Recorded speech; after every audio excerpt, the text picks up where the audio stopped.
Bonjour à toutes et à tous, vous écoutez GPS intérieur. Aujourd'hui nous allons parler d'un moment où toutes les lumières s'éteignent, où le moteur serre, où les murs même de notre existence semblent s'effondrer. Cet état de rupture que l'on appelle souvent l'épuisement total. En tant que bâtisseur de sens, je ne vois pas cet état comme une panne définitive, mais comme une mise en sécurité brutale de votre architecture. Imaginez un bâtiment qui a été surchargé d'étages sans que ses fondations ne soient renforcées. Un jour, la structure dit stop pour éviter l'écroulement total. Ce moment de vérité n'est pas une punition, c'est votre GPS intérieur qui vous force à l'arrêt pour vous permettre de reconstruire sur des bases enfin alignées. Lire l'érosion des fondations. Pour comprendre comment votre structure en est arrivée là, mon premier outil est l'iridologie. Votre iris est la mémoire de votre chantier personnel. Dans le cas d'un effondrement, je cherche dans votre regard les signes de l'érosion. J'y vois souvent des anneaux de tension profonds, comme des fissures dans le mortier qui racontent des années de résistance acharnée. Je regarde aussi l'état de vos réserves de matériaux nobles, vos surrénales et votre force vitale.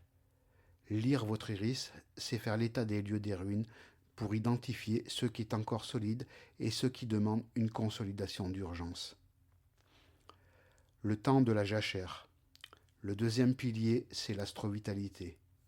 Si l'iridologie nous montre l'état du sol, l'astrovitalité nous révèle la saison dans laquelle vous vous trouvez.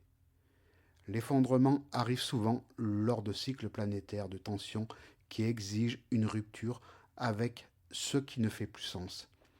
Vouloir reprendre la course alors que votre ciel indique un besoin de jachère, c'est comme essayer de couler du béton en plein gel. Cela ne tiendra pas. L'astrovitalité nous aide à définir le timing de votre reconstruction. Elle nous dit qu'il faut rester dans le silence du camp de base et quand le sentier redevient praticable pour votre nouvelle ascension. Les alliés de la structure. Une fois le nouveau plan tracé, nous choisissons des matériaux de haute performance. C'est le rôle de la naturopathie. Nous allons chercher le magnésium, qui est le ciment de votre sérénité, et la silice pour redonner de la souplesse à votre charpente. Nous utilisons aussi des plantes adaptogènes qui agissent comme des étés intelligents. Elles aident votre corps à supporter à nouveau le poids du quotidien sans rompre. J'ancre votre physiologie en profondeur pour que vous ne soyez plus un édifice fragile à la merci du vent, mais une forteresse de vitalité renouvelée. Rallumer la flamme, mais on ne reconstruit pas une demeure uniquement pour qu'elle soit solide. On la reconstruit pour qu'elle soit habitée.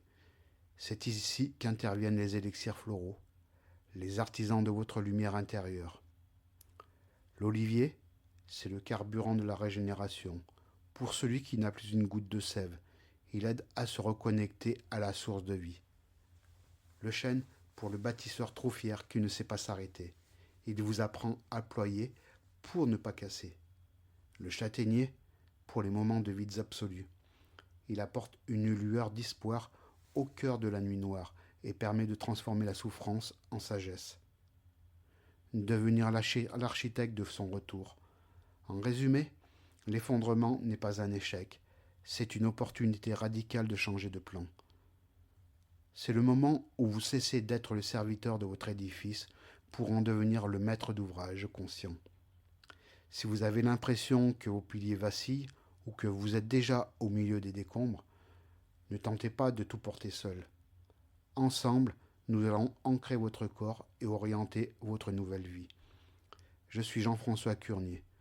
À bientôt sur le chemin de votre pleine souveraineté.